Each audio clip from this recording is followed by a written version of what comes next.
சென்னையை தொடர்ந்து Kovai மாநகரிலும் metro rail திட்டம் செயல்படுத்தப்படும் என சட்டப்பேரவையில் முதலமைச்சர் எடப்பாடி பழனிசாமி தெரிவித்திருக்கிறார். 110 விதியின் கீழ் பல்வேறு அறிவிப்புகளை வெளியிட்டு பேசியபோது அவர் இதனை தெரிவித்தார். சென்னை மெட்ரோ ரயில் திட்டத்தின் 2ஆம் கட்டமாக திட்டமிடப்பட்டிருந்த கலங்கரை விளக்கு முதல் சென்னை கோயம்பேடு வரையிலான 4வது வழித்தடத்தினை வடபழனி போரூர் வழியாக பூந்தமல்லி வரை நீட்டிப்பு செய்ய அரசு முடிவு செய்திருப்பதாக முதலமைச்சர் எடப்பாடி பழனிசாமி தெரிவித்தார். மலைவாழ் மக்களின் வாழ்க்கை தரத்தினை மேம்படுத்த திட்டம் வகுக்கப்படும் என்றும் வாணியம்பாடி, கோபிச்செட்டிப்பாளையம், கோட்டூர் ஆகிய இடங்களில் 3 புதிய அரசு தொழிற்பயிற்சி நிலையங்கள் துவங்கப்படும் என்றும் அவர் அறிவிப்பை வெளியிட்டார். மருத்துவ வசதிகள் அளிக்கப்படுகின்றன. இதன் மூலம் 31,699 தொழிலாளர்கள் பயன்பெறுவர். சென்னை தொடர்ந்து கோயம்புத்தூர் மாநகரில் பெருகி வரும் போக்குவரத்து நெரிசலை தீர்க்கும் வகையில் மெட்ரோ ரயில் திட்டம் செயல்படுத்தப்படும். இதற்கான விரிவான சாத்தியக்கூறு திட்ட அறிக்கை தயாரிக்கும் பணியினை சென்னை மெட்ரோ ரயில் நிறுவனம் மேற்கொள்ளும்.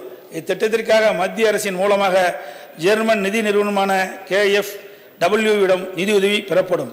கலங்கரை விளக்கத்தில் இருந்து வடபழனி வழியாக சென்னை புறநகர் பேருந்து நிலையம் வரை அமைக்க உத்தேசிக்கப்பட்டுள்ள 4வது வழித்தடத்தினை விருகம்பாக்கம் மற்றும் வளசரவாக்கம் ஆகிய பகுதியில் ஆற்காடு சாலையில் அதிகரித்து வரும் போக்குவரத்து நெரிசலை கருத்தில் கொண்டு கலங்கரை விளக்கம் முதல் வடபழனி போரூர் வழியாக பூந்தமல்லி வரை நீட்டிப்பு செய்ய அரசு முடிவெடுத்துள்ளது.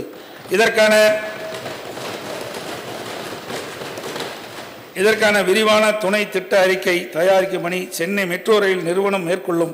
திட்டத்தினை செயல்படுத்துவதால் சுமார் 3,850 கோடி ரூபாய் கூடுதல் செலவாகும்.